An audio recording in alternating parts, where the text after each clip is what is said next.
Just let me know when to start. Should I go now? Good afternoon, everybody.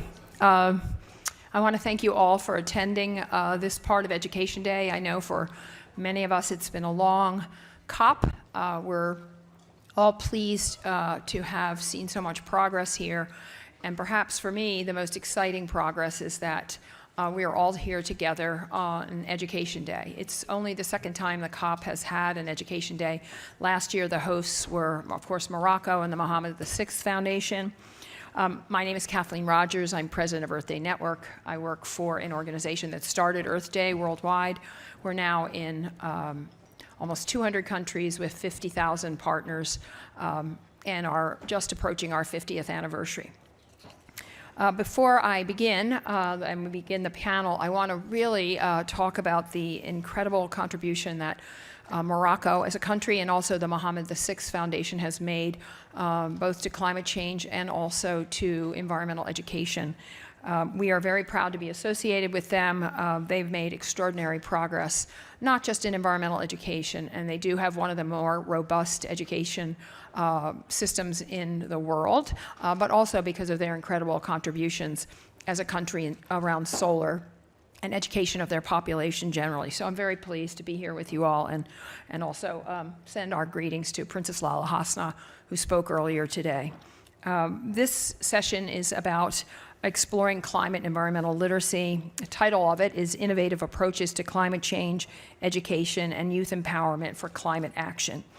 I think we would all agree, and we've heard this in other sessions, that one of the most important things about, and is critical about environmental education and climate literacy is that we need all nations to embrace it at many, many levels. Those countries that embrace environmental education and teach their populations not just about the facts of climate change and environmental literacy, but incorporating the values of our global nature and our world, and those that embrace civic empowerment and engagement as a component of environmental literacy, as well as jobs, they will hold the future, and they will the countries that will make progress on implementing both the solutions to climate change, but also hold the key to the industries that will power the earth. We've seen this over and over again in the Industrial Revolution as well as the tech revolution. Those companies and countries that get out in front own the economies. We do not want that to happen in the green economy. We want all countries to own it. And the first step towards that is climate and environmental literacy. It's not just teaching the facts, it's making sure the students, the population, the young adults, the colleges and universities all understand that they must participate both civically and that they must prepare themselves for the jobs of the future. So this, today's session is about all that. It underlies why we're here. And we are looking both at formal education and informal education, both of which are drivers of the green economy. My first speaker, I'm very pleased to welcome, is Kenza Khalafi. She is in charge of education for the Mohammed VI Foundation. Again, a really forward-thinking organization. The foundation seeks to increase awareness and education of sustainable development among all people in Morocco. She's going to talk about the wide diversity of education and describe their approaches, their very successful approaches and initiatives that are taking place all throughout the country. I welcome you.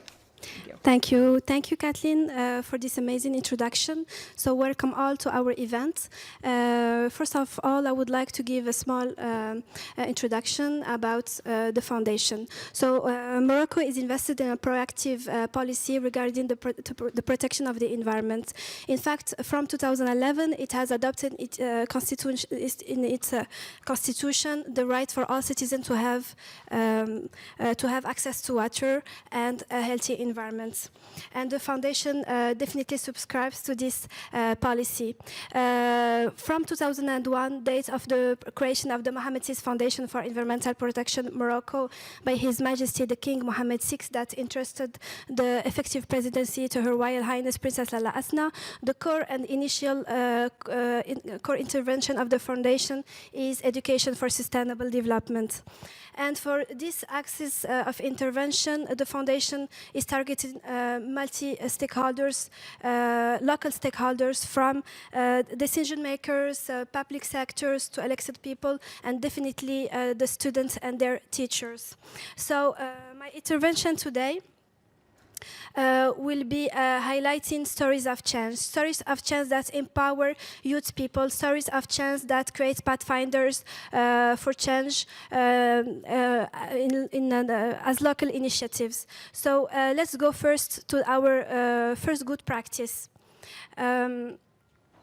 A change of perception of climate change understanding. Here in the foundation, we are targeting the student from preschool to 12 years old in primary school.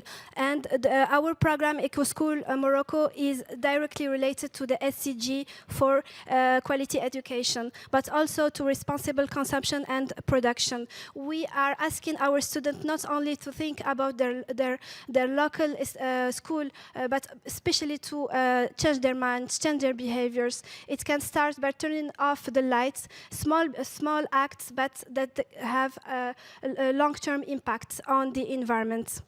We have, especially with our schools, we are working in the management of waste and water and energy. Starting from COP22, we have implemented one new theme, which is climate change education. So students now understand basic notions about climate change. They can act as local citizens and as future generations. We have, in the Eco School program, 10 years of commitment. 10 years, we began with 17 schools. Did you imagine 17 schools? And now we are at 1,600 schools that are part of our network. Yes, behavioral change. Behavioral change, we have started also with 8,000 schools in 8,000 students in 2006, and we have achieved now around 600,000 pupils from 6 to 11 years old. A second story of change, a second good practice related to education for sustainable development and linked to education for climate change. Young reporters for the environment, a network of empowered youth that raises their voices on local environmental issues. They are talking about their problems, but in a solution-oriented approach. We need to find solutions. We need to help our youth to identify first the solution, but they also need to find the solution. So YRE is also an environmental education sustainable development program, which is linked to SDG 4. And this year, since we want our Moroccan youth to be aware of what is happening globally, act locally, but also think globally. So this year theme, we are working on water for sustainable development on the occasion of the International Decade of United Nations on Water for Sustainable Development. Education, sustainable development starts with education, but not only in schools, it can be also in beaches. Imagine with me an eco-village that was constructed last summer in one of our Moroccan beaches, supported by our economic partners that are part of the Blue Flag and the Clean Beaches, one of the flagship programs of the Mohammed VI Foundation for Environmental Protection Morocco. So this program is directly linked to the partnership for the goals. Goal 17, we are building partnerships, we are building synergies in order to help and to raise awareness on these issues, the large public, the children that are coming to have fun in beaches, but also they are, their awareness is raised through building capacities on themes like education for sustainable development and climate change. Here you can see a photograph of plastic recycling materials. They have created fishes with plastic. So they go to the beach, but also they learn how to protect their environment. Another project and initiative that the foundation is running, compensating and offsetting the GES. The foundation is supporting its partners, individuals, local businesses, and businesses, to offset their activities. How? In return, the foundation is performing electrification of rural schools. Today, we have achieved the electrification of more than 400 rural schools, and also this compensation of CO2 emissions of the partners of the foundation can be also compensated through the planting of palm trees, planting of palm trees in at the palm grove of Marrakesh. What is the result? We have planted from 2009 up to today 12,000 palm trees in the palm grove of Marrakesh, and that helped sequestrate more than 40,000 tons of CO2. Let's stay in the palm grove of Marrakesh, and let's talk now about whole institutional approach. We have this initiative of Eco School Tayyib al-Mrini. Tayyib al-Mrini is a school within the palm grove of Marrakesh. We have included them in our vision of protecting their local environment, of protecting their palm grove, since it is the site of ecological and biological interest. We have brought with us in this whole institutional approach the university Qadi Iyad, which is one of the flagship universities in Morocco. They assisted and supported the school in the academic, in the research. They helped them in order to create a process of recycling grey water. So in the schoolyard now, our pupils, our students are irrigating their yard with recycled grey water. Also, this experience, this initiative was also part of the Green Citizens exhibition, the Traveling Green Citizen exhibition of UNESCO, since the Foundation Mohammed for Environmental Protection is a key partner on the global program action of UNESCO since 2014. So in building capacities of these schools, we are helping them protect the environment locally, but also think globally. Thank you very much for your attention.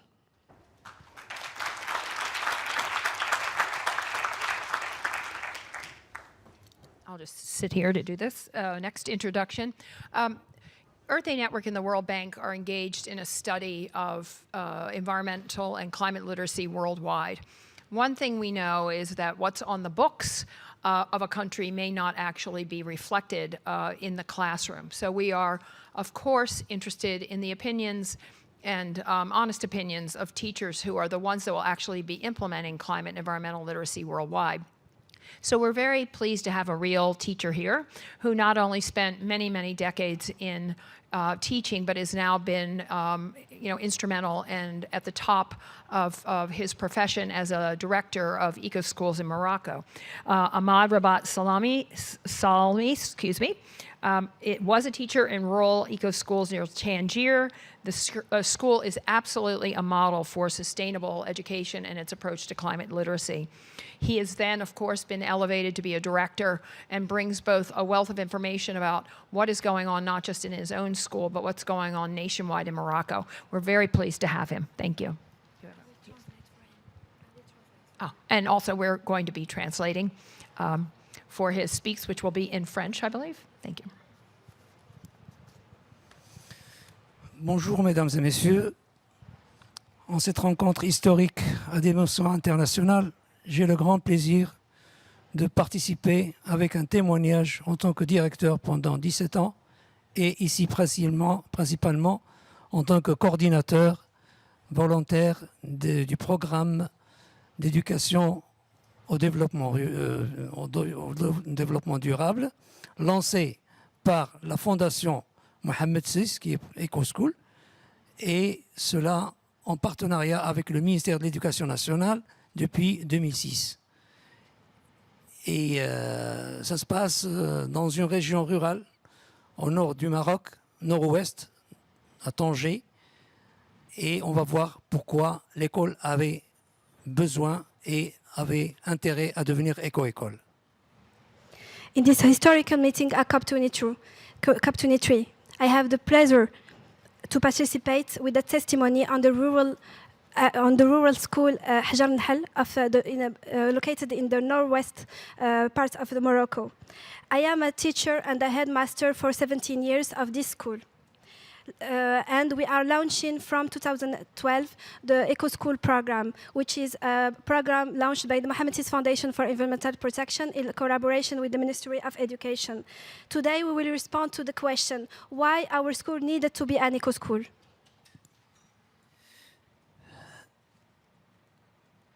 Alors, le territoire de Hajjat Nahal est un concentré de richesses qui demande protection, préservation et valorisation.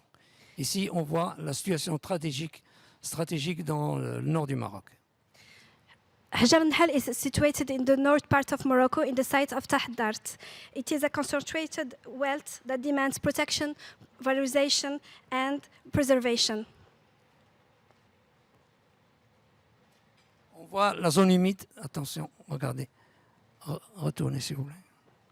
Là, la zone humide, elle vous présente déjà le plateau riche en cours d'eau qui font de lui une région très importante en biodiversité et l'escale des oiseaux migrateurs de l'Europe vers l'Afrique et de l'Afrique vers l'Europe.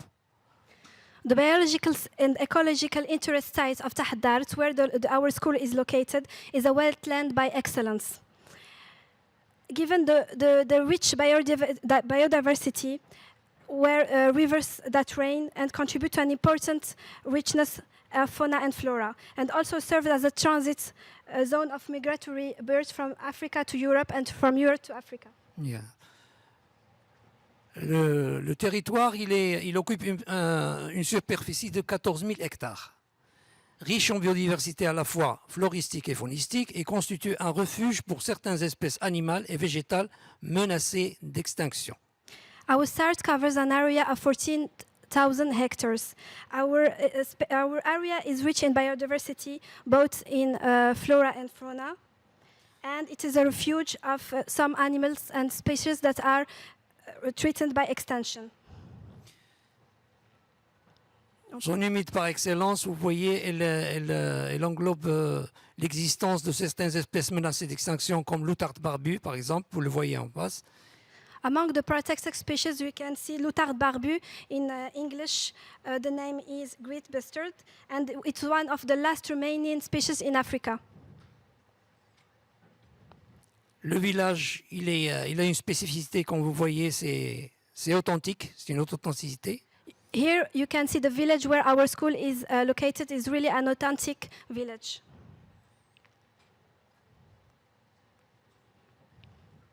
Un patrimoine bâti qui constitue encore ces normes traditionnelles dans leur façon de construire et l'architecture locale. A building and a heritage where construction are remaining traditional.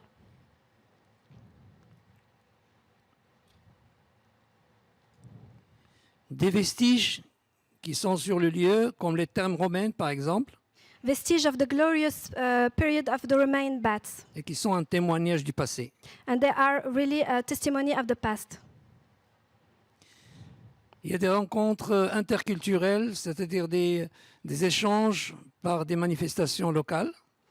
We are organizing a local and cultural exchanges for foreign visitors. Village situé à 12 km de l'océan Atlantique et à 25 km du centre-ville. Our village is located 12 kilometers from the Atlantic Ocean and 25 kilometers from the city center of Tangier, north part of Morocco. Et là se situe l'école, qui est la première école publique à Tanger, à Zila, qui a eu son label Eco School en 2012. Our school is the first school that were labeled green label Eco School in 2012.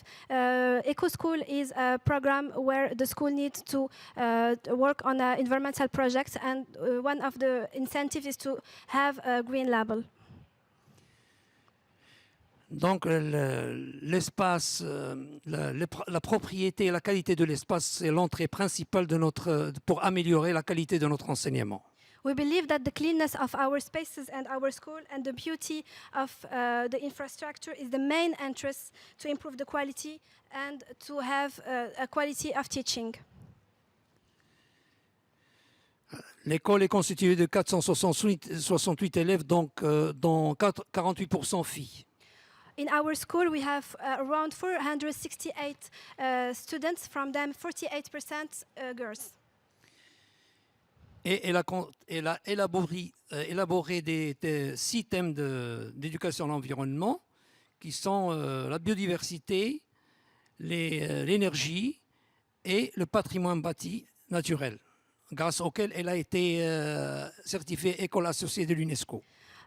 We have 6 projects in our school, mainly the aromatic and medicinal plants, the management of water, energy and waste, but ultimately also the natural and historical heritage that allowed us to be certified SPNet School, UNESCO SPNet School. Les projets 1 se sont expliqués ici, c'est le projet des plantes médicinales et aromatiques, ça c'est le glossaire qui a été élaboré. We have developed a glossaire or a book with all the plants and medicinal aromatic plants that are in our local environments in order to show that to our visitors and to make our students understand. Ici, une page de l'explication de ce glossaire, comment on utilise. Here is one of our example of the local plants that are surrounding our school. La problématique de l'eau, les enfants ont travaillé sur la problématique de l'eau pour essayer de clarifier l'eau selon les techniques apprises en classe. Students here are working on the theme water, workshops that are organized within the classroom. Là, vous voyez à partir des dessins personnels. We are also implementing and encouraging our students to use art in order to work on and understand the management of water. Et ils passent à l'action selon la concertation, l'échange et la consultation. Critical thinking, they are also working on skills acquisition and thinking and learning together. Pour arriver au résultat, comme vous le voyez en action. Here is some actions. They are using recycling the grey water. Là, c'est le recyclage, essayer de travailler tout ce qui est déchets solides. Here we can see some plastic arts that the students are doing within the class. En énergie, on fait intervenir certaines compétences. In our opening to our local environment, we are also soliciting some NGOs in order to support us in some teams. Là, il faut voir l'environnement de l'école aux environs de 10 km de l'école. Il y a l'existence d'un impact qui peut être négatif. Here you can see, some of our neighbors that are polluting the rivers, and we are trying also to raise their awareness on protecting their environment. Donc, à partir de l'espace scolaire, voilà, les enfants, ils sont intégrés, impliqués. Here also some examples. Voilà, il faut faire les liens avec les cours. In order to put and link that to the curriculum. Ce qui est plus important maintenant, c'est que les enfants reçoivent des élèves d'autres écoles du milieu urbain, privées, publiques, pour un transfert de savoir et du savoir-faire sur le domaine d'éco-école. What is important to say is that we have our environmental club that receives monthly students from other schools in the networking part of our work in order to understand and present to them what are our initiatives and local projects. Voilà, les explications aux visiteurs. Here some explanation and in our schoolyard. Voilà, la pépinière de l'école. Here is the nursery of our school. Les ateliers et les comptes rendus. Workshop and raising awareness campaigns. Les visiteurs ici sont des enseignants, élèves enseignants qui sont venus de France, d'Espagne, de Suisse et d'Allemagne. Also here you can see that we have trainees, teachers, students, teachers that are coming to our school in order to implement their skills. There are trainees, teachers coming from Spain, Morocco, Swiss, Germany, and also that they exchange on techniques around ESG, Education for Sustainable Development. Donc l'impact de notre culture environnementale, là, l'ETAS Act for the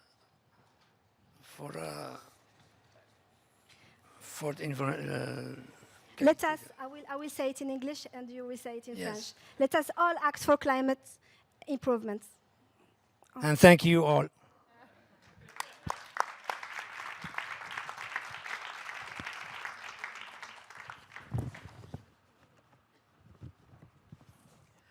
Thank you. That was wonderful. It was great to see what's happening on the ground in a country like Morocco.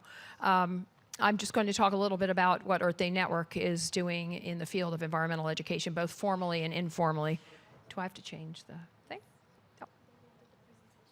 Thank you. You can change it. Oh, okay. The next, you could go to the next one. I think you probably all agree that for us and for you all, climate literacy is a basic human right. It is critically important that we educate our children and the adults who are currently leading so that we're all open and receptive to this enormous change that's about to take place. There are a number of, in our view, principles of climate literacy, and they include not just providing information about science and the environment, but we second, and probably in parallel, need to instill values and ethics while we're teaching these things. In our view, it is, while it might be useful to teach what a wetland is, it's much more useful to teach what a wetland is and why it's important. In the United States and many other countries, we are beginning to understand that if we're going to teach values and science, then we also have to give students the pathway to civic engagement. Earth Day Network is very involved in providing opportunities for children from middle school all the way through college and adults, opportunities to take what they know and to give them the skills so that they can talk to their mayors, their board of supervisors, their school boards, so they can really affect change.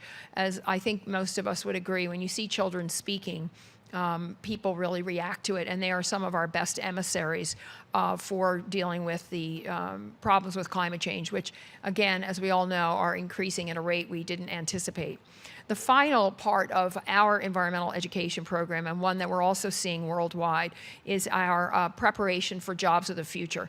Again, we believe that the people who are educated about climate change, the values, the opportunities for jobs, well, the ones that will own it. We would like to see the world own all these methods of production, both in terms of renewable energy and prepping their people to be green consumers so we can move this economy along. Thank you. We work in both traditional education. For example, we've written curricula for cities. We're helping Nicaragua, a recent signatory to the climate agreement, write their environmental curricula, which they also want to tie to jobs. But we also do some really fun informal education. Sometimes it works out great. Sometimes it's just a method of learning what does work. One of our most successful ventures, and was also fun, was when we created with the Rovio, a Finnish company, the first climate change Angry Birds game. It's the most downloaded game in the world. I certainly don't know how to play it. I'm too slow-witted, I think, but my children certainly did. So we gathered about half a dozen really famous movie stars who became our Angry Birds, and we created an Angry Birds game. As you moved to each level, you had to learn about climate change. Many of the information that we provided were actually jokes, and we could see from the amount of time that people spent on it, they liked the funny parts as opposed to the serious parts. And about 27 million people played the game over a course of a week. Those methodologies are now the World Bank is engaged in creating a brand new Champions game that they'll be launching on Earth Day 2018. So we're really excited to see what the World Bank will be doing in the gaming area, because I think it can be very effective. We also created the first iTextbook on climate change. We put it in the Apple Store. It was very successful. And then we woke up to realize that Apple isn't everything. Don't tell them I said that. And that we needed to really translate this into other media, Samsung and other kinds of Android, so it can be really effective and widespread. So we're in the process of doing it. So that's one of the areas where we sort of fail to understand how complicated the world is in terms of technology and how it can help. But we're trying to improve in that area. I think going back to the civics question, we have a really terrific program called the National Civic Education Campaign that, at least up until now, we've only done in the United States. We pay teachers, many of whom are underpaid, a certain amount of money, between $1,500 and $5,000, to work with us for a year on a local environmental issue which they decide with their children. Once they pick the issue, they engage local businesses, green architects, their principals, and other people from the community to help them solve it. I'll give you an example. In California, many of the schools are built for earthquakes, which means they have very small windows and they all look, I hate to say it, like prisons. And that's because we want them to stand up to an earthquake. However, the students were very concerned about indoor air quality in their schools. So we gave money to the teachers, we engaged the math teachers, local community activists, green architects, engineers, HVAC people, and they studied the indoor air quality at a number of very low-income schools. The students did this themselves. Then we prepared them by teaching them how to go in front of their board of supervisors. They took the data, they walked in the door, they presented the fact that the indoor air quality in California schools flunked both California EPA standards and federal EPA standards. And really on the spot, the kids were able to get new HVAC units to prepare, so that they could clean up the air in their buildings. We've done this over and over and over again, and I'd love to see this instituted nationwide. We also have quite a number of offices in India and have been very engaged in environmental education there. We have reached about 400 million children to date, primarily around Earth Day in April, which is at the, it's complicated. It's getting very hot there, and they're in and out of school during that time period. So we've learned to adapt a lot of our programs to take place during the year when the kids don't have exams, when teachers are really able to concentrate a little bit more on something that's still extracurricular for many of the teachers.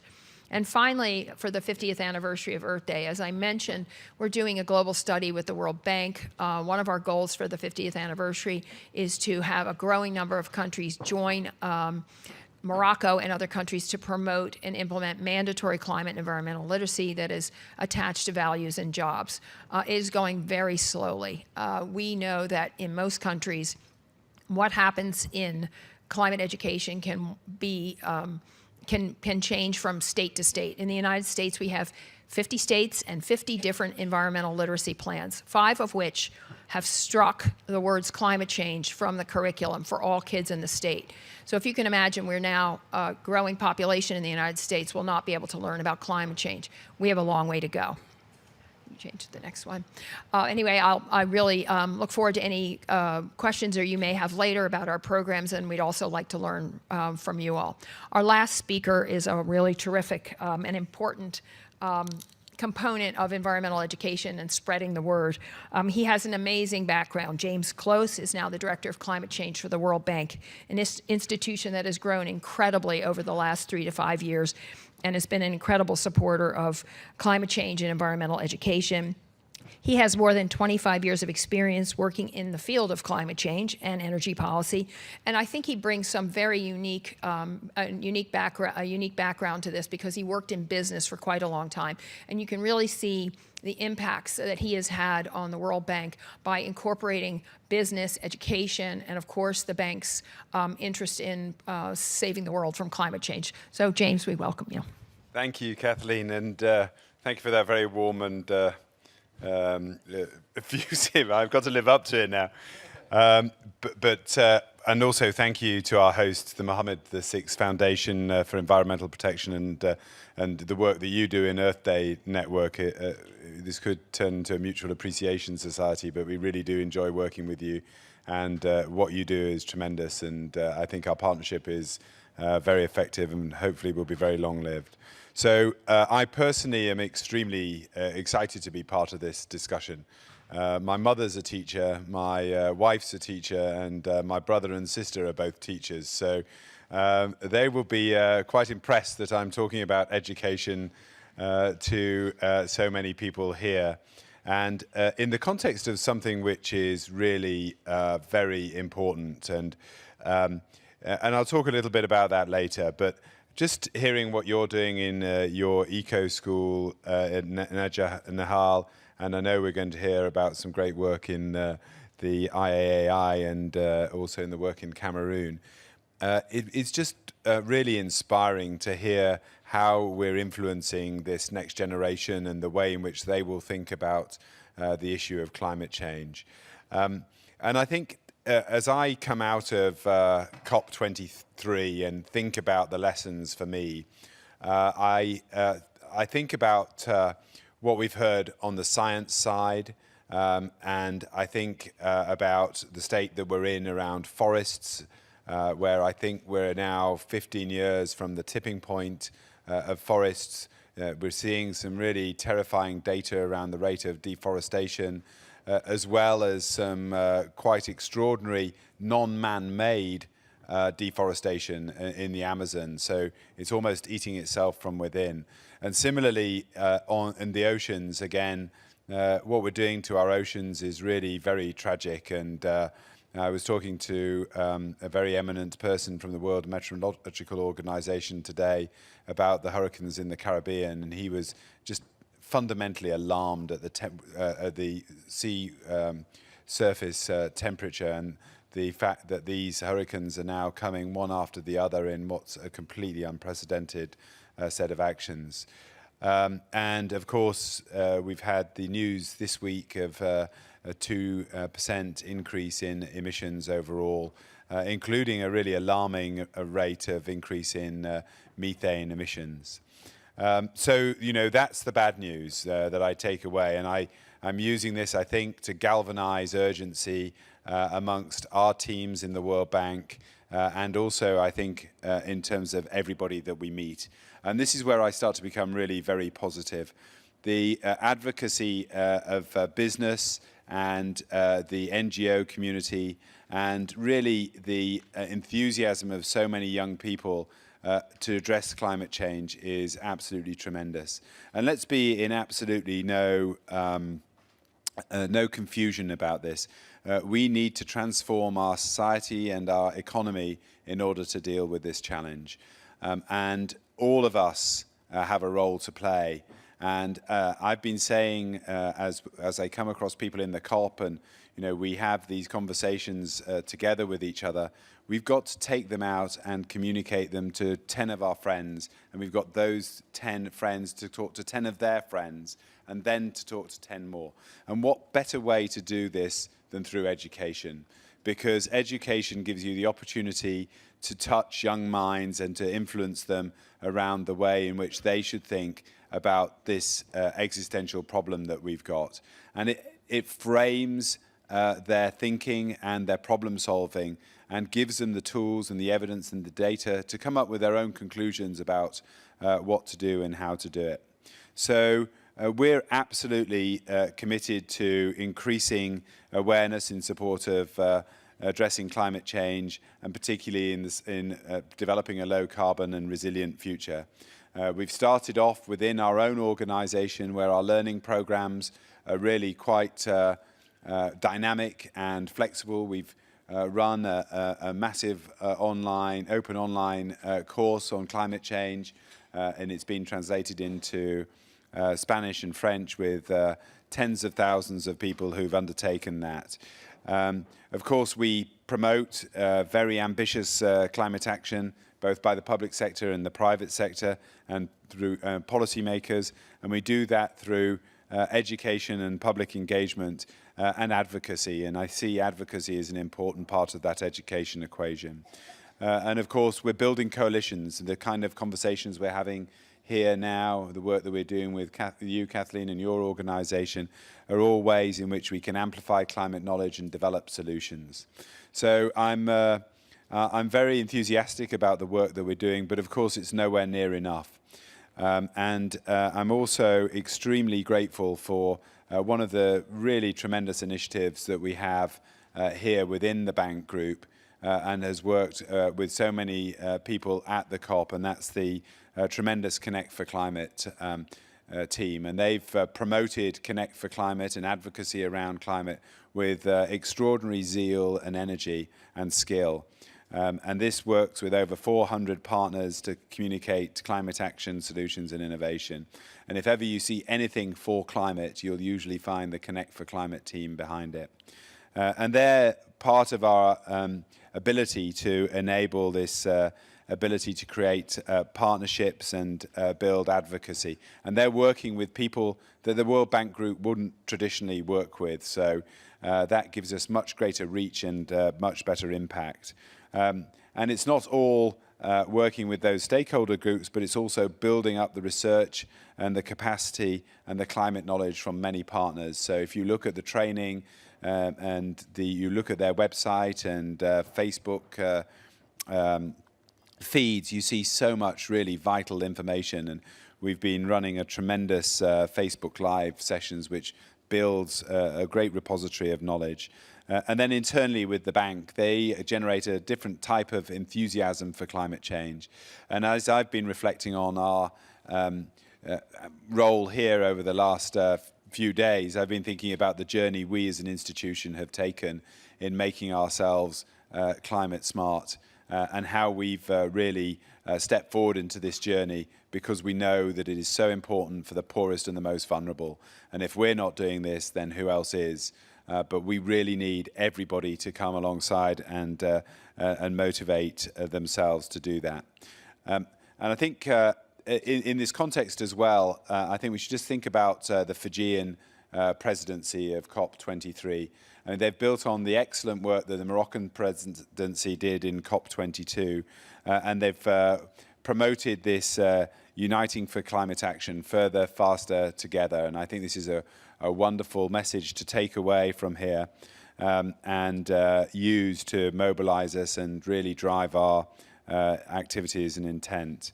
And the innovation around this is also very exciting. I think particularly in the context of education, we see great opportunities around virtual reality. We've done a tremendous virtual reality film in Fiji that really transports you there and gives you a real appreciation and awareness of the challenges that they face in Fiji to become climate resilient. We've also got part of the Uniting for Climate, a virtual reality pitch competition. And again, that gets people thinking differently about how to get their messages across. This whole educational piece, I mean, I've defined it very, very broadly. And I think that's a necessary part of what we're doing. But, as we take this through the schools, the universities, the workplaces, and the other media channels that we need to use, we can think about how we deepen climate literacy and how we make sure that we drive climate-related activity through all we do, demonstrating the benefits of climate action and how it's dealing with the challenge that we've got. And we're trying to consolidate all of that in a very, our flagship, iconic production every year is the World Development Report, and these have been going for many years, and they've really set the agenda on specific topics. And the World Development Report for 2018 is learning to educate, to realize education's promise. And we'll make sure that climate change is at the heart of this first World Development Report that's devoted entirely to education. So we're recognizing how important education is to human welfare and how dynamic it can be in enabling us to address rapid and economic social change. So the themes of it are education's promise, the need to shine a light on learning, how to make schools work for learners, and how to make systems work for learners. And I'm sure all of these are going to be very valuable contributions to the agenda of development, learning, and climate change. So we look forward to continuing this partnership. We're committed to spreading climate literacy through all the public engagement that we do. And we're delighted to be partnering with you and your team, Kathleen, on the Earth Day network, which will, to celebrate Earth Day, and we're progressing the development of this multi-platform augmented gaming experience that will spread climate knowledge and shift behavioral choices. And I have to say, I'm extremely excited to see what comes out of that and how that can take us to the next level around engaging on this desperately important subject of climate change and education. So thank you for your contribution. Please take away from this the importance of and the urgency of what we're doing, and be great advocates for the change we need to make in our schools, in our colleges, in our workplaces, and in what we do on a day-to-day basis. Thanks very much.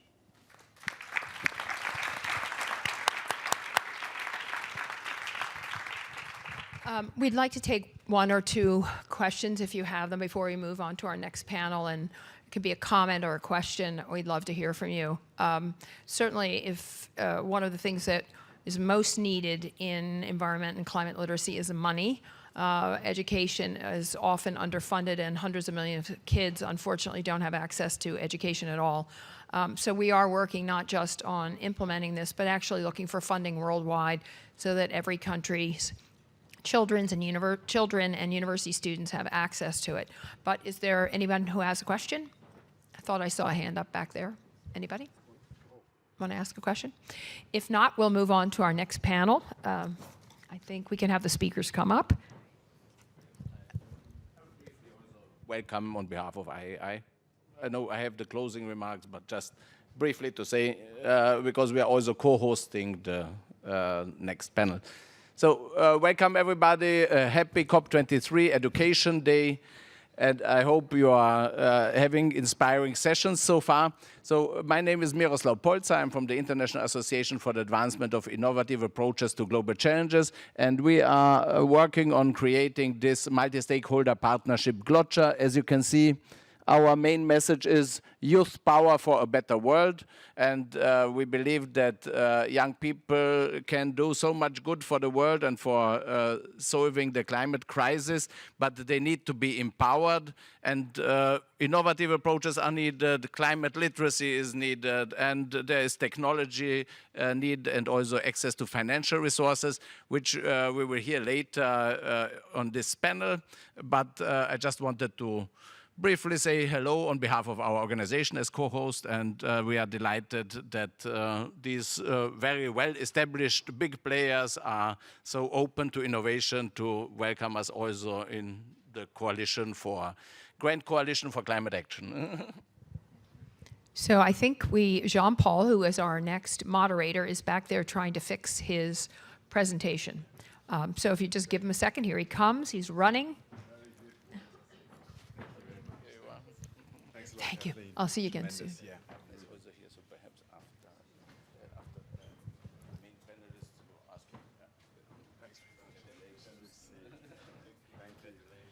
Thank you, everybody. I had to follow the message of Miro. He said youth power, so you have to run.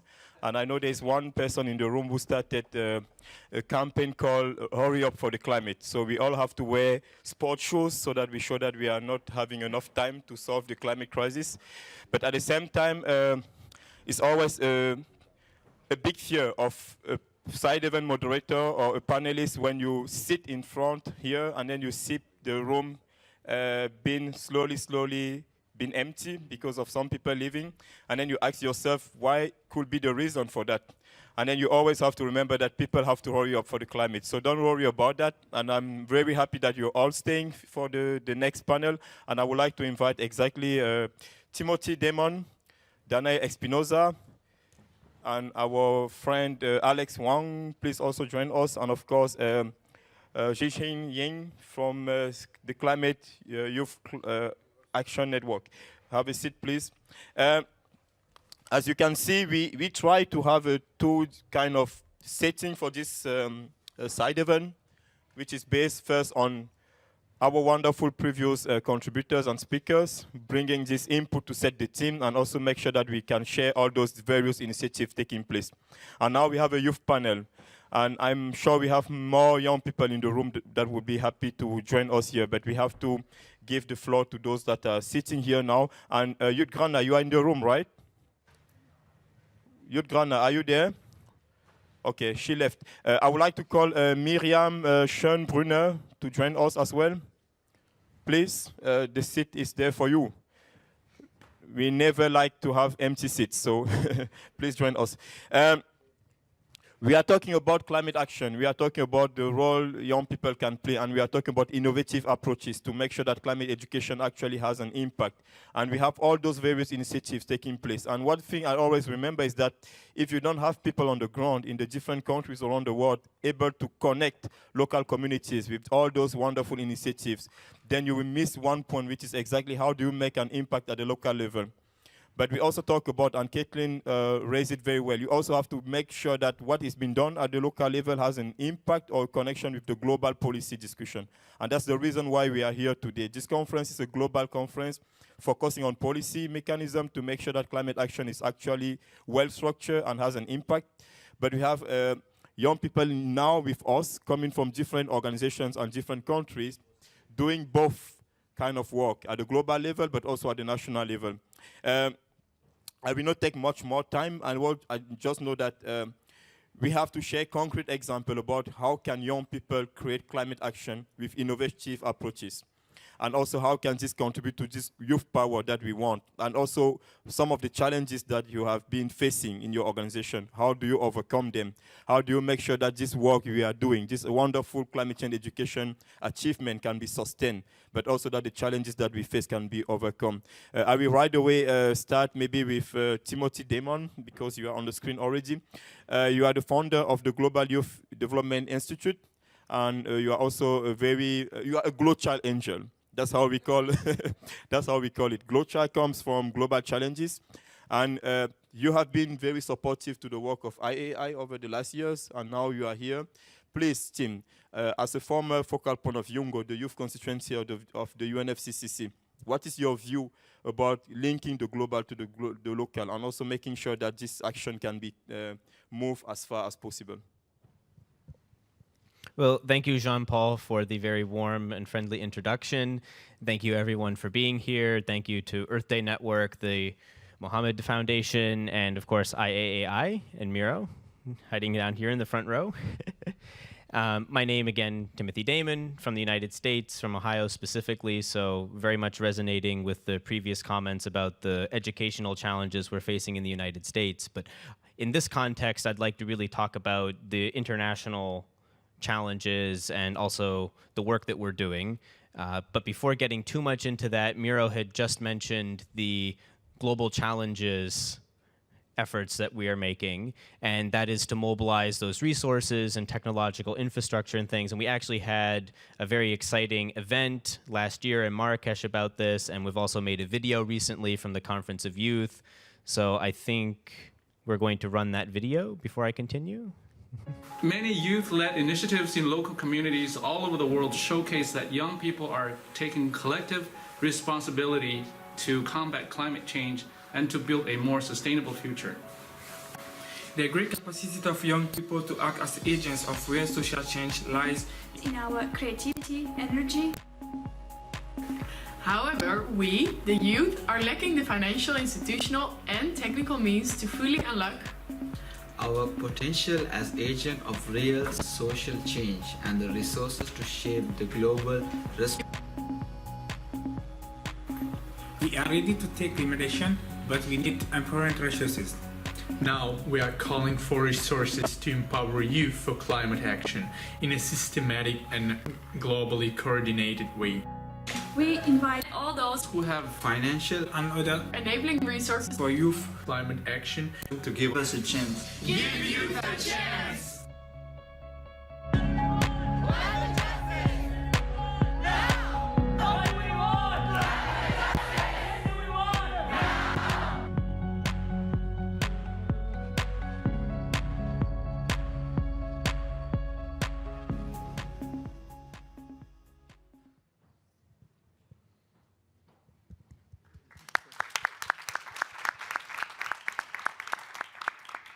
I was not involved at all in the making of that video, so a really big thank you to the IAAI folks who were able to put that together during the Conference of Youth. And as you can see there, the hashtag #GiveYouthAChance is what we're really using, because the young people really are already fighting, leading, struggling with a lot of initiatives, both at the international space and on the ground, back at home. But they're really lacking a lot of the resources, as we've said, in order to be able to truly unlock the potential that young people have. And it's not enough that we just say, oh, hey, you out there, give us money, give the youth money. No, it needs to be done in a properly transparent, accountable, multi-stakeholder platform, such as Glocha. That's the reason Miro has ingeniously devised this concept of Glocha, which I was very fortunate to be brought into as a partner on, and make sure that there's really a good confidence that these funders would be able to have in these youth-led projects and initiatives, because there is a proper framework in place there.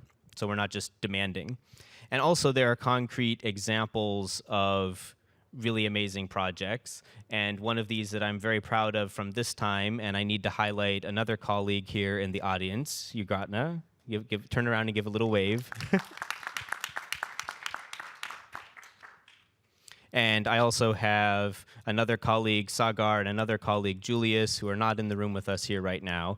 But, you know, in addition to, or as a result of these financial and other technical challenges facing youth engagement, and again, I want to speak about the international context, you know, if you look around, you will not see that there are very many young people who are able to be here from the most vulnerable countries, from those throughout the global south. And this is a long-standing problem that we have had going back many years in Youngo.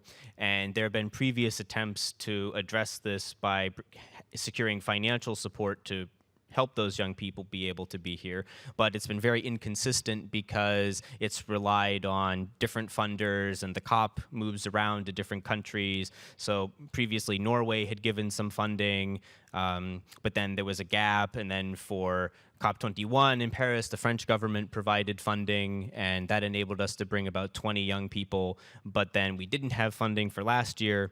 But fortunately for this year, thanks to the support of the German Development Ministry and German Environment Ministry, BMZ, BMUB, GIZ, we were able to fund ultimately 30 young people from almost as many global south countries representing all the regions of the world to be able to be here fully funded and supported, and to organize also a capacity building program for them, starting with some online sessions before they arrived, then some in-person sessions, and then giving them a lot of time and attention to mentor and guide them once they were here on the ground. Because, well, who's at their first COP right now?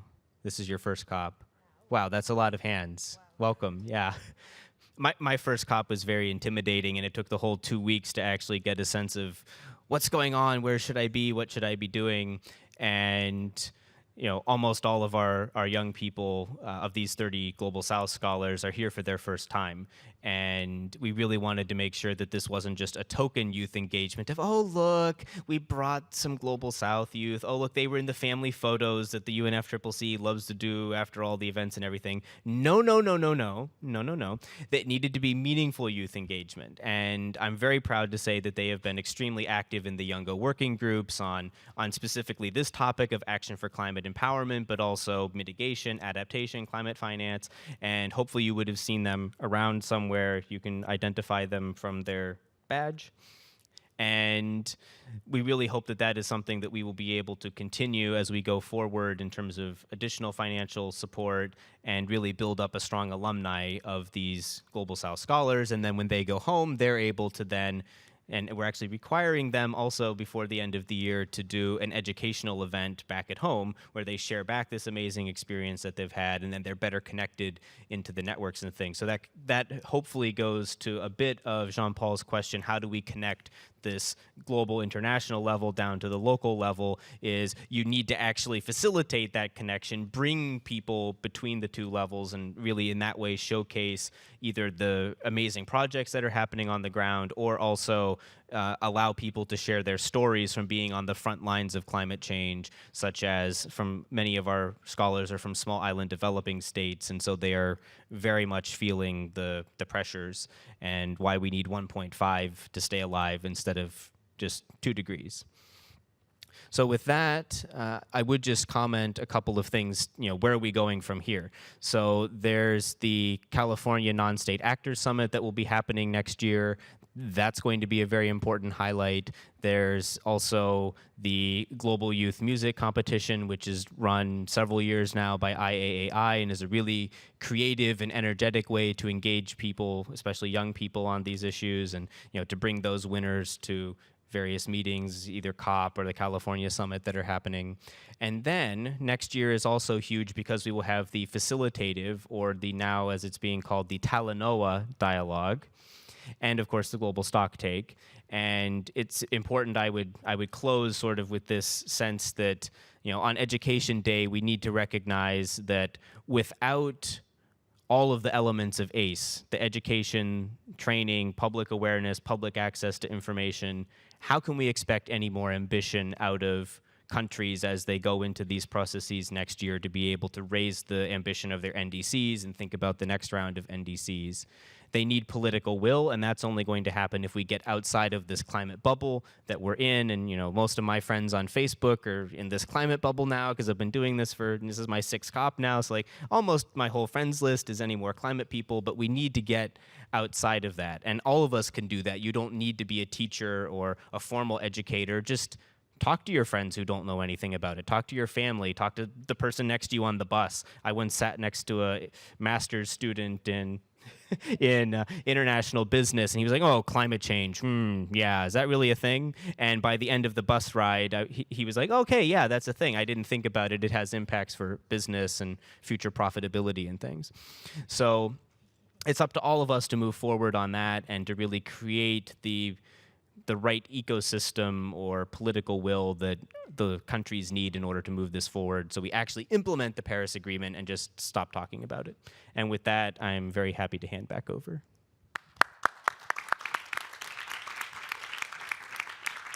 Yeah, thank you very much, Tim. I think having this concrete example of how Yungo has been advocating to bring young people from other regions to take part in this conference, which seemed very complex from far, and also making sure that we link it with the mobilization of resources for global youth climate action is very key. And the right way to exactly bring the message in the table of discussion is to bring it through the people who are actually in the need and also affected by the impact of climate change. And I see also a concrete example about how those resources can be mobilized and also channeled to the local level. And we have our colleague, Qingqing, I hope I pronounce your first name or your last name correctly, Qingqing. And if not, you can correct me. You work with the China Youth Climate Action Network. And what you do exactly is to implement local projects in your country and having an approach related to education. I'm sure in the room we are interested to know more about the approaches that you have been using and how this has an innovative aspect. Could you please share a bit more about that? Okay, yeah. And I will ask for the presentation to be ready, please. Perfect. Okay. Thank you, my friend Shang-Po, and welcome all to this event. And I'm Yin Ziqi from Beijing Normal University and also a member from the China Youth Climate Action Network. And SOICAN is the first non-profit organization for youth aiming at the field of climate change in China. And the first time that I got to know this organization is through the Low Carbon Campus project. And next page, please. Oh, yeah. Oh. On the table, then yeah. Thank you. The green button. Oh, yeah. And this is the flow chart of the Low Carbon Campus project. And to be brief, it contains two main parts. The first part is for the students to do carbon accounting and write a carbon reduction proposal. And the second part is to do activity to reduce the carbon emission in the campus. And this project is aimed to get students involved in the energy management in their school and to push forward the building of the low carbon campus, the low carbon campus. And here is an example of an activity that we hold in our campus.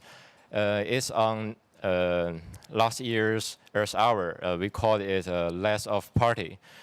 We cooperated with several other students' organizations, and it started with a guitar solo, a very fantasy one, and then we discussed in English about the topic about the Earth Hour, and then finally we painted with fluorescent pigment together.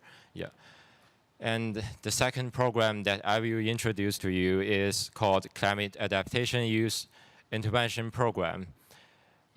Because there are huge differences between the east part and west part of China. On the one hand, the gap lies in the location of the natural resources and the climate conditions. For example, most of the west part of China lies in the arid or semi-arid places, so which has seen a reducing precipitation trend year by year. And the other influential factor is economic development. Most of the provinces in the west part of China are not as developed as their east neighbors. So because of these two main factors, the west part of China is more vulnerable to climate change. And based on that, we recruit groups of young people with different background to go to this province, like Qinghai and Gansu province. Different groups have different focus, like drip irrigation technology or water resources or organic compost, and they go to the villages and do field research and then come out with intervention plans. And through this process, the students get to know what is happening in the other regions of China, not only in the big cities, and they have to figure out effective solutions to solve that. And finally, I have this precious opportunity to give a presentation here. Is another example. The COP China Youth Delegates is the first launched by CYCAN since 2009. It aims to elect young people in China to get involved in the UNFCCC, to get involved in and get familiar with the climate change policy, and to show our attention and to come out with the effective solutions. And in summary, the three approaches that I introduced represent three levels on the climate change, education, and youth empowerment: the campus level and regional level and international level. We provide a platform for the young Chinese to think and act in different levels, such to come out with suitable solutions to the current climate change issues and to incubate future youth leadership in China. Thank you all. Thank you to you as well. And I think engaging young people in climate change adaptation is very key, because you have to also develop the knowledge and expertise of young people in different issues related to climate change. And I like the fact that you bring concrete example on board. And talking about those concrete examples, I want now to turn to Danai. Danai, as far as I remember from some discussion we had, you have been also supporting the delegation of Mexico in the negotiation since 2 or 3 years already from now. You could give us more example about how you have done it. But when we go to this interest from young people, the need for engaging them, making this engagement meaningful, I fully agree with Tim. And then we go to concrete projects. And how do you link that with the negotiation? How do you bring this message to a member of your delegation to tell them, please advocate on behalf of young people? Because when we talk about the ACE, the Action for Climate Empowerment, I know there's an ACE dialogue annually, every year, taking place during the SBs. And this is a platform for national focal point for education, participation, climate change, empowerment, and capacity building, to also discuss about how to enhance that approach at the national level. Do you have some concrete example related also to the role that you play as coordinator of the climate change, education, communication, and outreach stakeholder community, which is an official constituency now as part of the UNFCCC? And when I heard Miroslav saying yesterday that you also receive tickets to go to the plenary of the high-level segment, I was very happy to hear this best practice. And it will be good to hear a bit from what you have been doing in the Latin American region, but also how do you bring that inside the negotiation? Yes, for sure.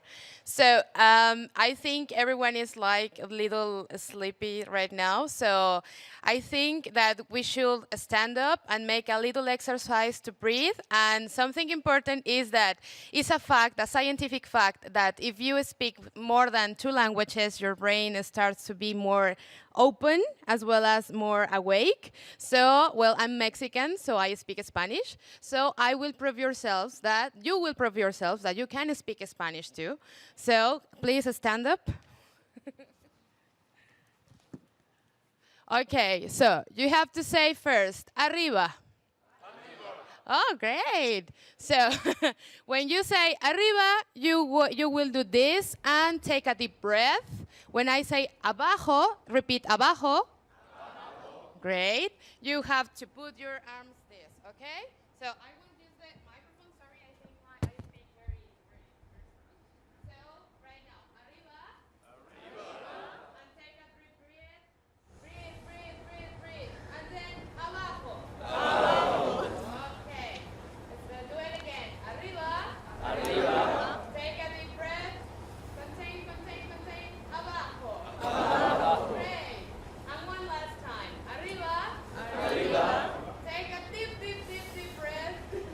Abajo. Okay. How do you do right now? Good.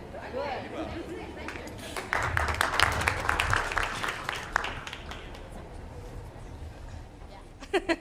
So, about the negotiation process right now, the serious thing. Okay. We could see we have been working well together in Jungo to try to, we did it, to engage the youth work into the negotiations. Sometimes it's a little complicated to engage the work of Jungo into the negotiations because most of the time we as youth, we are not party. So the negotiators knows that we were here, and many of us, well, in the case of my country, they know that our organizations are here. But if you have your party badge, obviously you can speak behalf of your country. Obviously, if your party and if your country allow you or get the permission to do it. Fortunately, many of us, one guy from Namibia and one girl from Sudan, and me, by the way, and one girl from Peru, we get the permission to speak behalf of our countries for the first time. That was awesome. Why? Because we put on the table the education process. In fact, sometimes, the convention is full about acronyms. It's full with acronyms all the time. SBI, Substa, and it's your first COP for many of you. So most of the time you get a little crazy, like what is happening here, and what is Substa, what is SBI, what is CMP, what is CMA. So fortunately this year, many of us, or some of us, we could explain the Global South scholarships, by the way. How is the process, what is the process, and how can they be engaged with the process, with the political process. Because we are connected, because we work on civil society, and we are in the same frequency because we are youth, and we can share our projects. But what happens when you come here and your work is not, it's not showed into the negotiations? You cannot see your thoughts, or you cannot see your work into the negotiations. So it was a little complicated, but fortunately this year was not. So was the first time that I could see in a negotiation process, in this case the SBI. Obviously you can find what is SBI. ITEM 18, you can find in internet what is the ITEM 18. But the ITEM 18 is the ways of enhancing the implementation of education, training, public awareness, public participation, and public access to information, so as to enhance action under the Paris Agreement. Everything was related with education process, because most of us, we work on that.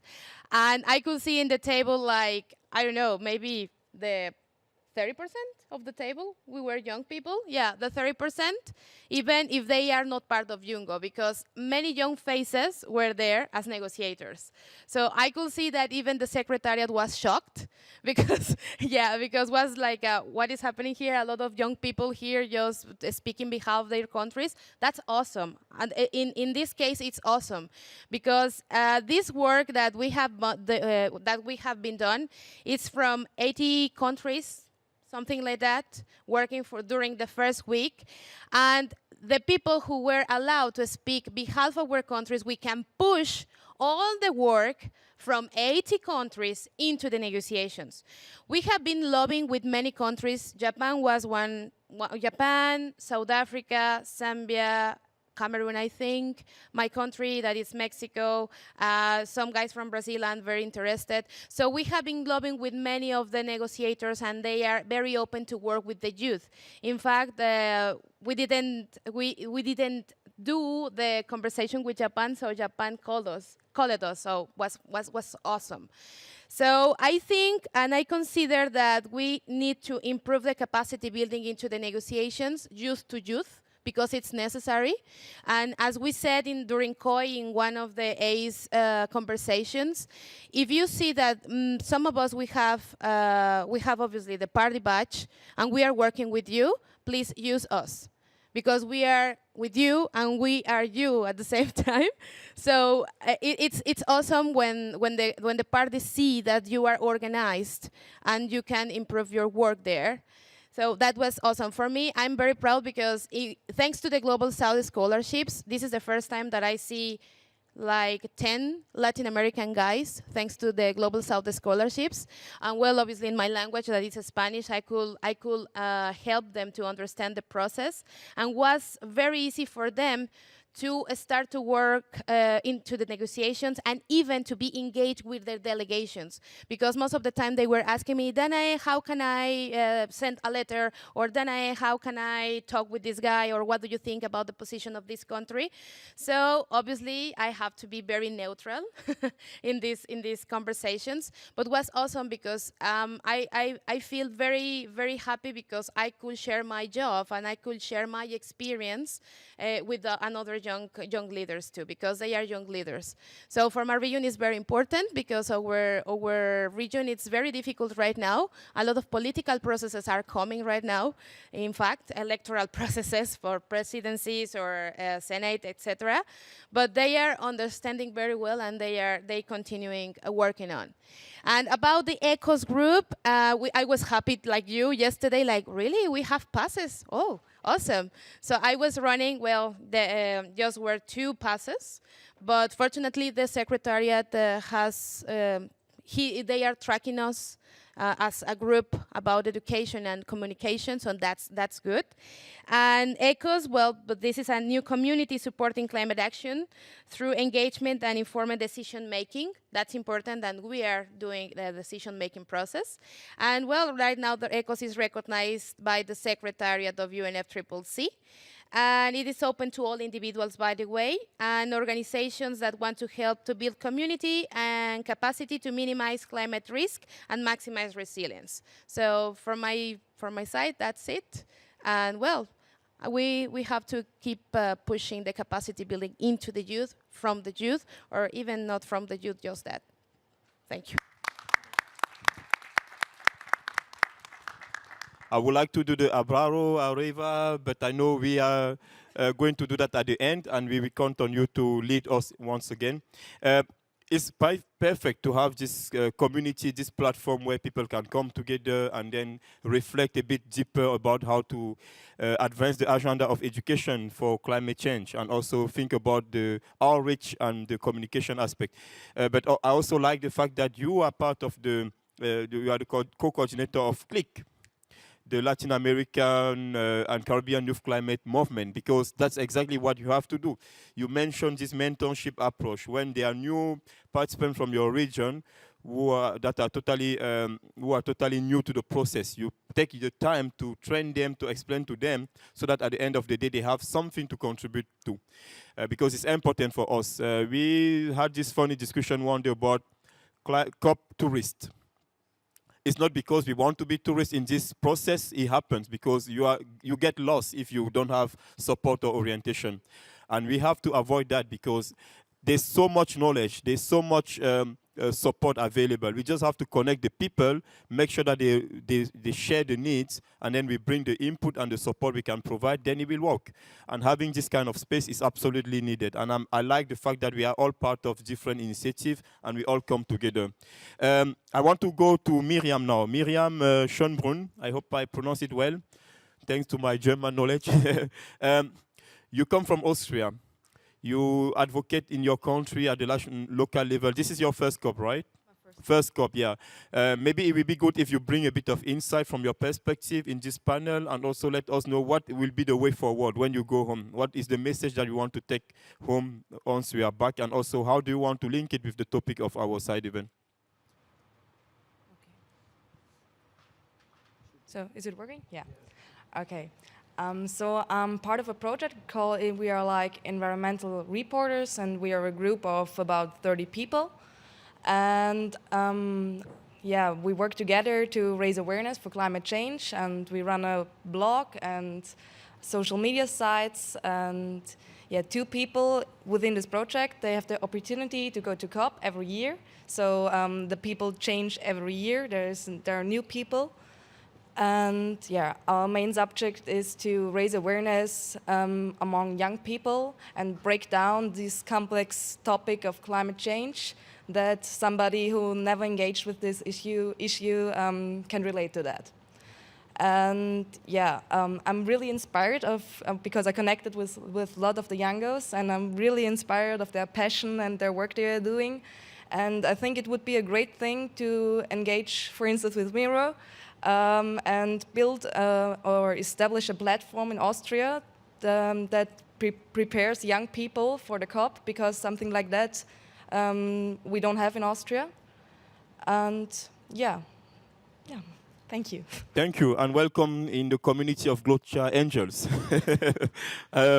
Yeah, I mean, it's needed. We have to develop initiative. We should not wait for policy makers to do the work for us. There's no time to lose. And also, hurrying up for the climate is a very key message. Alex, you are another Glocha Angel. You are already, I'm sure about that. Alex, you are the Secretary General of Youth Think Center in China. The SDG campaign run by young people has been one of the key highlights of the work you do, and I like this linkage. Climate action, SDG number 13, bringing it back to the SDG community, but also Youth Think Center has been very active in China, in the region, but also during the UNFCCC meetings. And I know you have a lot to offer. What are you doing in China in terms of climate education, action, empowerment, and also why do you think this is very relevant to bring the message up to the discussion in order to support the campaign, give youth a chance? Sure. Thanks so very much, Yang Pao, for inviting. Before I start share, I want to share a small story with Sui Aikan, because we're both from China. And my first COP, when we talk about the first COP, my first COP that I come to Copenhagen with Isaac. And then the first 2 nights, I don't have a bed. And then Sui Aikan has a huge delegation, like in the history of the, COP, it's a 40 Chinese there. And then they give me a bed for 2 nights. And I stayed there for 2 nights. And these 2 nights helped me to build a long life friendship with 2 men. There's one guy that he was a designer. He designed the logo of CYK and also some program. And he's a really cool designer. He become, after that, 1 year later, I think, he become full-time, I think the first or second full-time Secretary General of CYK. I think this is such an inspiration for me as well, because before that time, during that time, I was part-time to do all this work. And he told me that his experience in COP, because of CYK, makes him think about that, how he contribute to climate change more. But before, he's a fantastic designer. But now, we have people from different backgrounds. They can contribute to climate change because they are young people. So this is somehow the background information I have together with CYK, and then we have some program together before. And then for using, I'm thinking that for using, we focus on young people. So the first programs we have in the beginning years, the first big project we are having on social business. Together with Professor Yunus, he got Nobel Peace Prize 10 years ago, and then we will inspire him. And then when we have more capacity, we have become full-time, we get more capacity. I came in mind that we should do something with climate change. This kind of inspiration, actually from my friend Yu Feng and also some other friends. All of them are from CYK. Till now, I think that somehow we can call them, they retired from CYK because it's like 5 years ago. Most of them already start to work full-time. But still, we keep really good connection there. So when we have get more support, we start to work on some climate change projects. There are a few things that we are working on now. I mean, we are using really different approach. The number one is that I know Miro, before we start climate change project, we work on some music contest together for Rio Plus 20.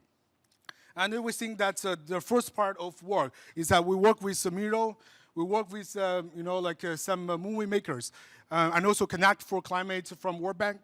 We're using all this innovative approach for mobilizing more young people to be interested in climate change. Like music, movies, this is all one focus. We think this is very cool. And also this is a very good tool to communicate with general public.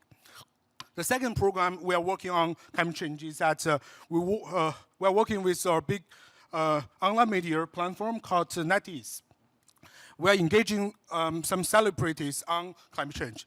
I think the purpose we are talking about climate education and we're talking about communicating with general public is not that we are talking only to the people in this room.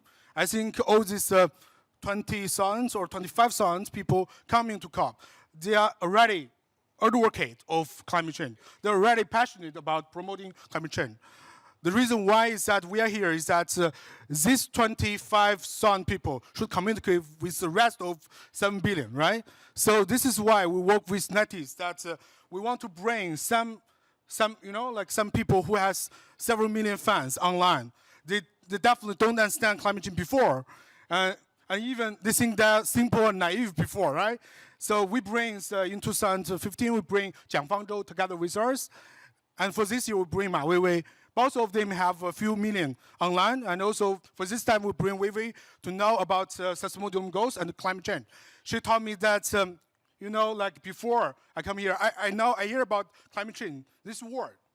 I know Paris Agreement, this word, because it shows in media, in news every day, right? If you ask them, what's that? They think it's far away from them.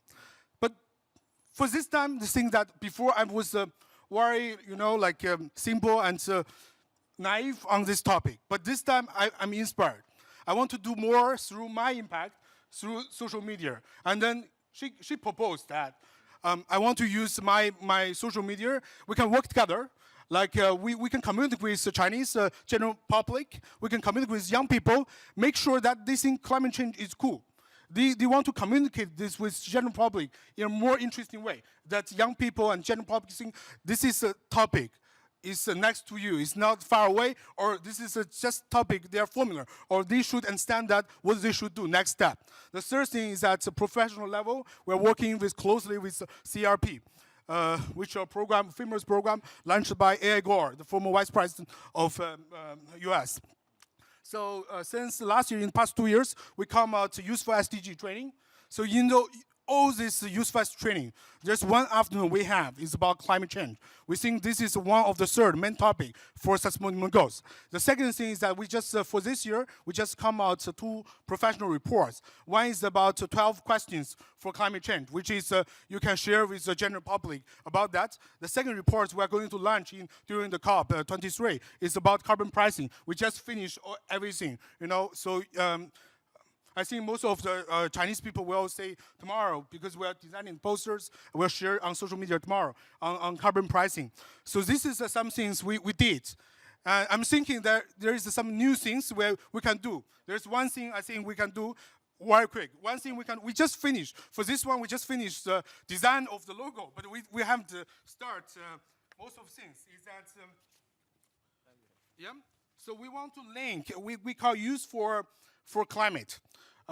For this one, we already talked with UFCC, World Bank, IAAI, and also most of our partners. For this one, we think that we want to link climate change, how climate change affects the other 16 goals we have. So we want to connect this one with online technology.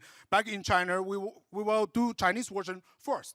And then we are looking forward to work with World Bank and UFCC to launch the English version for the world. The second thing we want to do is that for this time, we are working with some designers.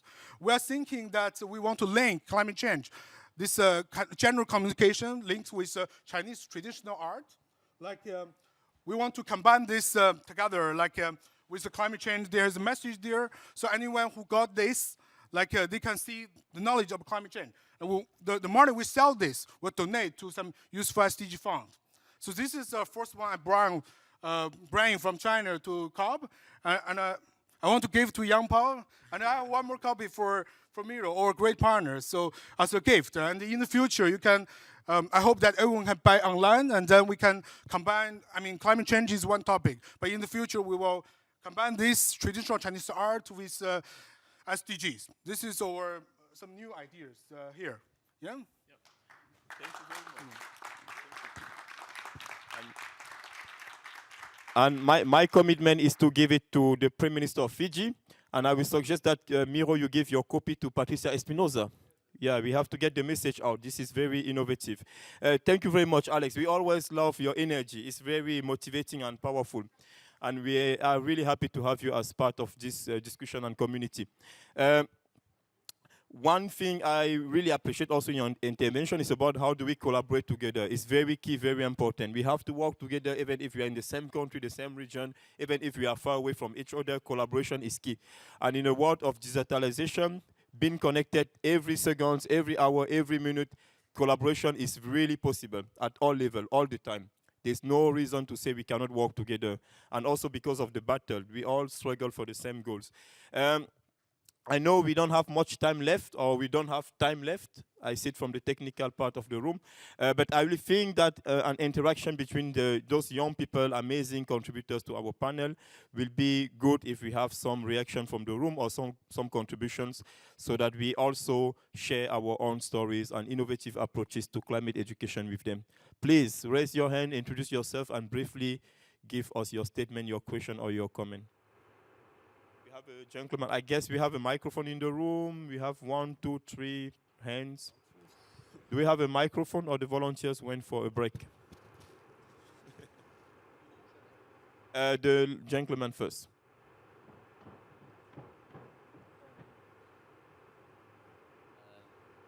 Hello, I'm from Ethiopia, and I should sit. I come from Ethiopia, and my name is Jodai Bezabe, as I've said.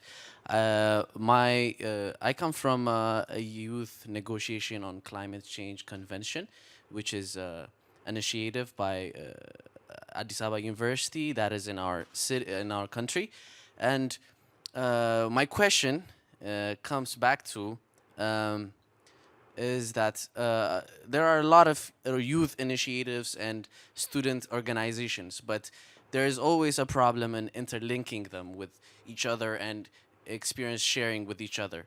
I think Youth Power or Golcha Youth Empowerment Initiative is a great way to make interconnection, but I just heard that here for the first time. And what does that say? Because I am from South, as you said, from Ethiopia, from Africa, and if we knew, or people who are working on climate change and the youth knew about this, it would have been much more better and would have made a lot of change. So what I'm trying to say is, how are you trying to encourage young people to come to COP, or trying to make awareness through the experiences of other youth initiatives and people who came here? Thank you very much. Thank you to you too. And I will suggest to make the statement very short, because there will be another event starting in this room soon. And if we want an interaction, we have to be straight to the point. But thank you for your point. One more hand just over there. Thank you very much. I'm from South Africa. It's not a question, but a comment. I want to say that science-based knowledge or evidence is very important. But there's a need for all of us to couple that with indigenous knowledge. I've got many stories to tell about indigenous knowledge. It could take the whole day.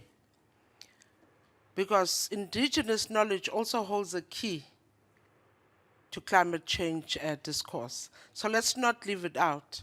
I could tell you some of the most funniest stories that, you know, I know most of you are very young and you hardly know what some of us know. You know, this morning I was sitting with some of them at a breakfast table. I asked them so many things that they didn't know, just about food. Do you know how to prepare this? I said, what's that? Do you know how do you eat this? They didn't know, simply because they are still, you know, the younger generation. So let's not divorce it from the solutions. Thank you. Thank you, Madam. I have seen another, that's a very relevant comment also, and I'm hope there will be a reaction to that. So do we have another hand there? We will take the last one there, but before that, we take the last hand from this side. Victor, please. And I will encourage everyone to engage further with our panelists when we leave the stage, please. Thank you very much, Jean-Paul. My name is Victor, and I'm from Hungary, and I'm here with a youth organization called Climate. My question or my comment would be on Dana's point raised, this ecos. So if I understood this right, this can be seen as a very innovative thing in the UNFCCC process. It's not a constituency, but a network, right? And you said it's open only to individuals. Not only, okay, so my question is how can this ecos can be joined, or how is it open to people who are at the COP or not at the COP? Thank you, Victor. And the last question, please. Okay, thank you very much. I would like to start by introducing myself. My name is Yared. I'm from Ethiopia as well. My colleague Jodahe also explained a little about us. We came from Ethiopia with the national delegation, representing EUs. I'm really inspired with you youngsters. We also do a lot of activities. We have been working as an internship in the Ministry of Environment. We have working on least developed countries programs in the negotiation. Especially we were focused on negotiation, and also since we Africans, especially focusing on Africa, we don't have that much vibrant negotiators in this COP. So we're coming here just to, this is our first COP experience. Then I hope we will work together. Thank you very much. It's really inspired to see this kind of young people. Thank you very much. Thank you, and we are happy to have colleagues from Ethiopia with us. We have 2 minutes to conclude. That's I apologize also to the technical team and for the room. So 2 minutes means we have to divide the time into ourselves. I will give Alex, Chishin, Danai, and Tim 30 seconds each to react to the intervention. You don't have to address all of them, just one of them, and then we engage further as we leave the stage. Please, in 30 seconds. Thank you. So yes, absolutely, indigenous knowledge is essential, and one of the things I think we can do better here is a stronger connection between the indigenous people's constituency and the youth constituency. So let's talk about how to do more of that. And to the colleagues from Ethiopia, I think we definitely should connect right after this, because there's lots of ways that those of us with a lot of experience can be supportive of you and others from your program being able to participate. Boom. In my case, I agree with you. Indigenous knowledge is so powerful. And yeah, I agree with you. So that's it. That's maybe I can answer your question, Victor, because that's the point of our group, to catch all the knowledge as possible into the group, to start to work on education, communication, etc., because it's important. Because most of the time we are separate, you know, Jungo is there, Tungo is there, Ringo is there, the parties are, well, so far. But it's the group, that's the main, the goal of this group, to catch all the knowledge as possible, to keep pushing this topic into the agendas, because we are in a common ground. That's it. Thank you, Danai. To the first question, I agree with you, because I also found that sometimes it's difficult to have a problem to attract people to join us or to fight climate change. And this is also one of my goals to come to COP. I want to find out how people in the other regions, in the other countries, how they behave and what's how they attract people to do this. And the example that Alex shared is a good example to use the media or technology to make the things interesting. And yeah, I think this is a very good example. Thank you, Alex. Yes. Just get back to the question the gentleman raised, that I think you don't need to work with everyone. You don't need to please everyone. You don't need to attract everyone. You just work with the people who share the same vision with you. Make sure that different organizations, different people play different roles. As young people, you cannot be more professional than media to attract people. This is very normal. So if you want to approach different sectors, think about that, who is the best person to approach. If I want to approach blockchain technology network, I will approach Miro. I don't do that because I don't understand. I think this is cool, this is amazing, this is the future, but I don't understand. But I know that Miro is a great person who have this kind of network, I will talk with him, I will work with him. So work with the people you like, work with the people who share the same idea with you. And then make sure that everyone function by themselves, and then we have win-win cooperation. This is my point. That was fantastic. To all of you, please, and Alex, and Hyun-Shin, and Danae, Timothy, Miriam, and of course to all of you. I know I don't pronounce his name very well. I see some smile in the room. You may say I'm a dreamer, but I'm not the only one. I hope you will join me so that the world could be a better place. That are some wisdom words from John Lennon in the song Imagine. They are not coming from me. I'm not that smart. I think if we work together, if we join forces, if we learn from each other, we can make that climate change changing. It's absolutely possible. I like the indigenous approach. I like all the knowledge, how to make ecos work, how to make sure that information sharing is very fantastic, very wonderful. And you have brought all those input. The previous panel has been also very contributing to our discussion. You also have so much to share. We cannot share enough in 1.5 hours. Let's continue the discussion, and I also invite you to the Connect for Climate Youth Award ceremony taking place today at 6 p.m. Close to the Talanoa space, active listening, Talanoa dialogue. It's just it's called the Jumbo space, just in front of the Morocco pavilion. And those young people submitted videos for climate change action at the local level, global level, and today they will receive their awards, and you are welcome to join because there will also be a great opportunity for networking and a reception. Thank you to the team. You have been very patient with us. It's normal. Young people, we have to listen to them and give them the time. We appreciate, and have a nice evening, everyone. Thank you.